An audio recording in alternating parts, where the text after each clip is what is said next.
नमस्कार बच्चों, आज हम करने वाले हैं पाठ 8 एवरेस्ट की चुनौती। तो जैसे कि मैंने आपको बताया ही था कल की वीडियो में कि ये पाठ जो है काफ़ी ज़्यादा अमेजिंग है। इसको पढ़ने में हमें इतना मज़ा आने वाला है, मैं आपको क्या ही बताऊँ।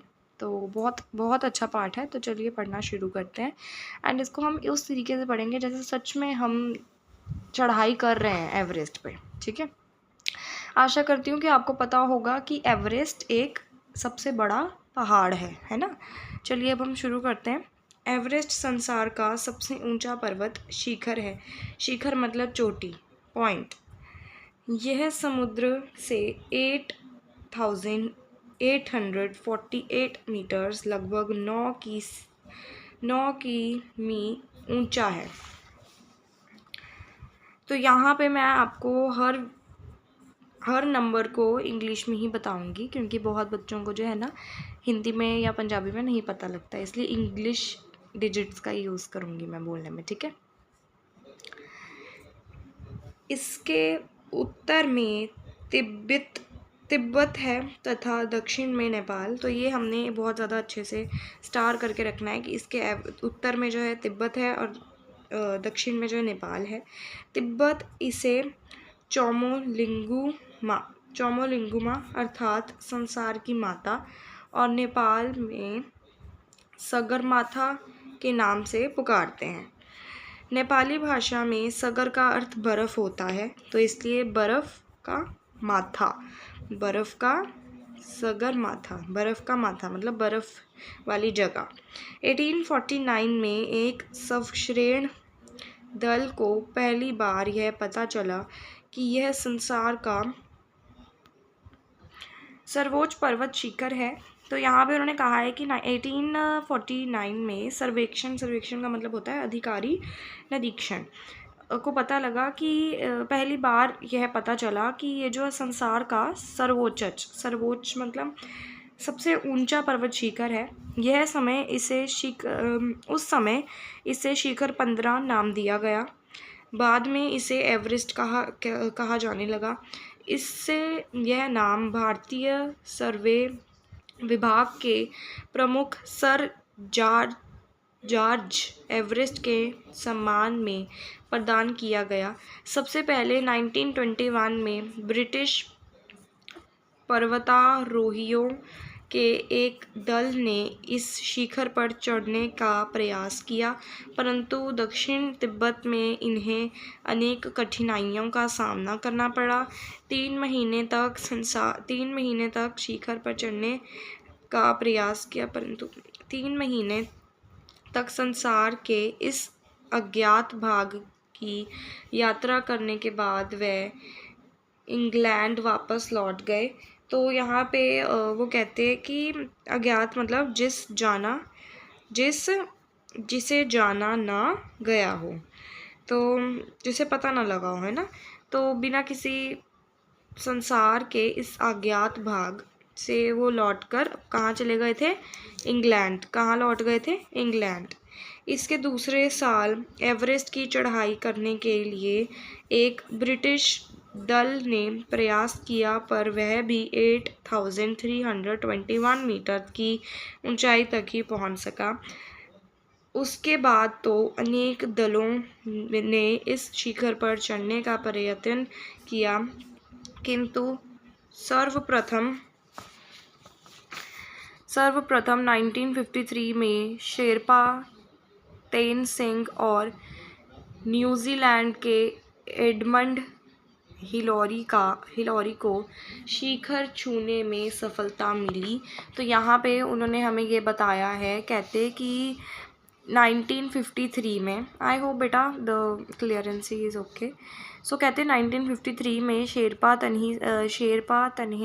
तेनसिंग और न्यूजीलैंड के एडमंड हिलौरी को शिखर छूने की सफलता मिली थी। इसी शिखर को छूने के लिए 26 मई 1965 को सवेरे बहुगुणा रावत, वीपी सिंह और मैं अगले आधार शिविर से शिखर के लिए चले। बहुगुणा और रावत एक रस्से में बंधे थे, वीपी सिंह और मैं दूसरे रस्से में। हमारे हाथ सहायता के लिए बारह शेरपा थे। जब हम कैंप 4 पर पहुंचे, सूरज डूब रहा था। यानी कि जब वो कैंप 4 पर पहुंचे तब रात होने में कुछ ही समय बाकी था।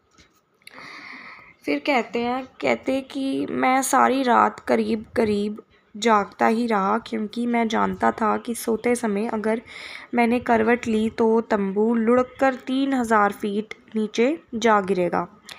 स्थान भाव के कारण सभी तंबू एक पांत में लगाए हुए थे। स्थानाभाव मतलब स्पेस कम होने की वजह से, स्थान प्लस अभाव, स्थान की कमी की वजह से, स्पेस कम होने की वजह से जो है, तो एक ही लाइन में, एक ही पंक्ति में सब तंबू को लगाया गया था। सवेरे हम लोग ऑक्सीजन लगाए 10:15 बजे निकले। ये भी बहुत ज़्यादा इम्पॉर्टेंट है कि 10:15 बजे निकले थे। वहाँ सख्त काली चट्टानें थीं। यह पत्थर के बड़े बड़े टुकड़े थे। उन पर चलना बहुत मुश्किल और थकाने वाला था। ठंडी हवाएं हमसे टकरा रही थीं। जब हमें अपने तंबू दूर से फहराते दिखाई दिए तो हमारी जान में जान आई। शाम होने तक हम वहां पहुंच गए। वहीं सिवस ब्रिटिश और अमरीकी अभियानों के पुराने तंबू भी थे। जो पहले लोग आए हुए थे उनके तंबू भी वहाँ पर थे। उन पर तभी का कूड़ा कचरा भी जमा दिखाई दे रहा था। हम इन तंबुओं को आसानी से पहचान गए। हमारी ऑक्सीजन ख़त्म होती जा रही थी, इसलिए मैं इन तंबुओं में घुस गया और रात में उपयोग करने के लिए उनके कुछ ऑक्सीजन सिलेंडर निकाल लाया।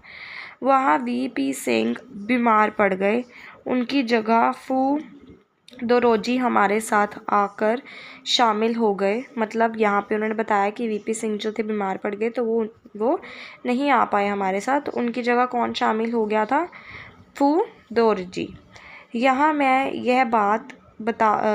ये बता दूँ कि इस अंतिम शिविर से आगे हम रात दिन ऑक्सीजन का इस्तेमाल करना था। तो ये अंतिम शिविर था, अंतिम स्टॉप था। शिविर का क्या मतलब होता है? मुख्य शिविर मतलब बिल्कुल ऊपर तक, ये अंतिम स्टॉप था उनका। ये मतलब है उनका कि बिल्कुल अंतिम स्टॉप था ये। अब उनको अंतिम शिविर तक, मतलब एकदम ऊपर, जब तक वो पीक पे ना पहुंच जाए ना, एवरेस्ट पे ना पहुंच जाए, तब तक उन्होंने यही ऑक्सीजन का इस्तेमाल करना था। ठीक है। फिर कहते हैं दूसरे दिन 7:30 बजे सुबह हम आखिरी शिविर के लिए चले। अब मेरे साथ मेरे रस्से में फू दोरोजी बांधा हुआ था। हमारे पीछे रावत, बहुगुणु और 7 शेरपा थे। हम जैसे जैसे आगे बढ़ते जाते थे, हवाएं तेज होती जाती थीं। आपको पता ही है कि जैसे जैसे पहाड़ों पे चढ़ते जाते हैं, वैसे ही जो है हवाएं तेज़ होती जाती हैं, ऑक्सीजन लेवल कम होता जाता है। 11:30 बजे हम इस पहाड़ी के उस हिस्से पर पहुंच गए जहां ढाल ज़रा कम थी। 8512 मीटर की ऊंचाई पर यह हमारा अंतिम शिविर था। इस शिविर से आगे 450 मीटर लंबी एक पहाड़ी थी। यह पहाड़ी बहुत सांकरी और तीखी है। सांकरी का मतलब होता है कम चौड़ाई, और तीखी बहुत ज़्यादा है, मतलब बहुत पॉइंटेड है। और इसके दोनों और गहरे ढाल हैं। इसके दाहिनी तरफ बर्फ का एक बड़ा सा टुकड़ा निकला हुआ है। हमें इस बर्फ से सतर्क रहना होता था, क्योंकि इस पर पैर पड़ते ही यह टूटकर गिर सकती थी।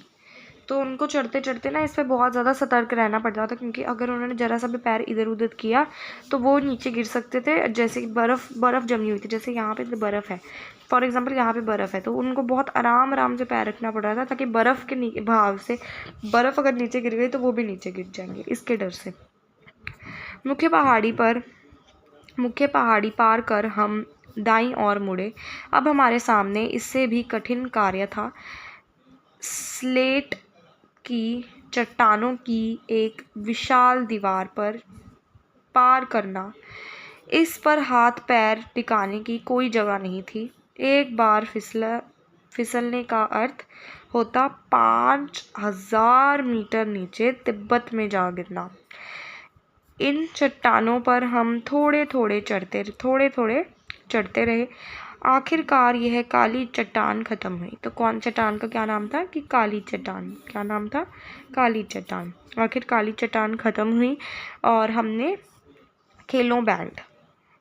येलो बैंड क्षेत्र में प्रवेश किया।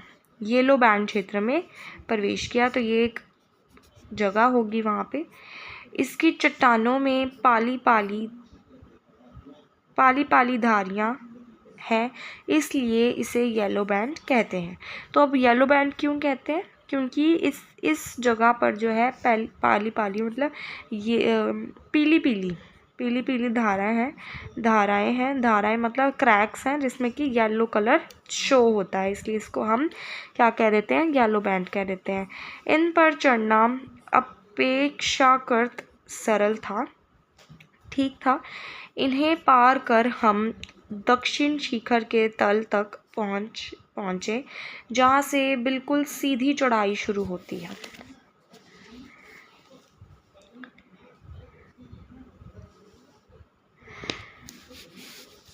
मेरे सिलेंडर की ऑक्सीजन कहीं से निकल रही थी, इसलिए मुझे सांस लेने में कठिनाई होने लगी। यह जानकर मैं बहुत चिंतित हुआ। मैंने देखा कि सिलेंडर से मुंह तक ऑक्सीजन से जाने वाली नली में छेद हुआ है।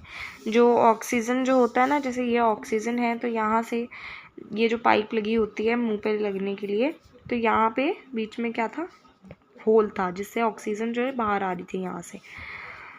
तो आसपास कहीं बैठने की जगह नहीं थी, इसलिए फू दोरोजी ने बर्फ़ काटकर एक छोटा सा प्लेटफॉर्म बनाया, जहाँ बैठकर मैंने टेप की सहायता से यह छेद बंद किया।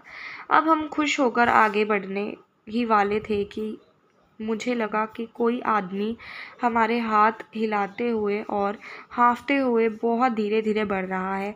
वह रावत था। उससे मालूम हुआ कि बहुगुणा बीमार हो जाने से रुक गया है। तो वो कहते हैं कि एक हमने देखा पीछे मुड़कर, तो हमें दिखा कि आगे बढ़ने वाले थे, हमें दिखा कि एक बंदा जो है हाथ हिलाते हुए, हाँफते हुए, धीरे धीरे बढ़ते हुए हमें आवाज़ लगा रहा है। तो पीछे मुड़ के देखा तो वो रावत था जिनके साथ वो आए थे। तो कहता कि रावत हमें ये बताने की कोशिश कर रहा था कि बहुगुणा एक आदमी का नाम होगा, बहुगुणा बीमार हो गया है तो वो पीछे ही रुक गए हैं। उसे अकेले ही आगे आना पड़ा है। रावत को हमने अपनी रस्सी के बीच में जगह दे दी और जो रस्सा केवल 2 व्यक्तियों के लिए था, उसी पर हम तीनों दक्षिण शिखर पर चढ़ने लगे। तो वो कहते जो रस्सी जो थी 2 बंदों के लिए थी, उस पर हम 3 बंदे चढ़ने लगे। रावत को हमने बीच में खड़ा कर दिया ताकि वो आसानी से हमारे साथ चढ़ सके। अभी तक कभी भी एक रस्से पर 3 व्यक्तियों ने एवरेस्ट की चढ़ाई नहीं की थी। 2 व्यक्तियों के साथ एक रस्से पर चढ़ना 3 व्यक्तियों की अपेक्षा कहीं सरल होती है, इसलिए हमारी आगे बढ़ने की रफ्तार काफ़ी कम हो गई। धीरे धीरे बहुत सतर्कतापूर्वक हमें अपनी दक्षिण शिखर के बड़े बड़े पत्थर पार किए। वो कहते कि जैसे जैसे हम चढ़ रहे थे ऊपर, बहुत बड़े बड़े पत्थर थे, स्नो बहुत ज़्यादा थी, तो हमने उसको बहुत एकदम आराम से पार किया। हम एकदम सीधे शिखर पर नहीं पहुँचे और शिखर से कुछ मीटर नीचे ही बाएं ओर मुड़ गए। इसमें बहुत वक्त लगा, क्योंकि एक बार एक ही व्यक्ति चढ़ सकता था। जब एक चलता तो अन्य दोनों संभाल कर रस्से को थामे रखते और हम एक साकरी गली में पहुंच गए। साकरी मतलब पतली सी, छोटी सी, जिसे हमें इंडियाज़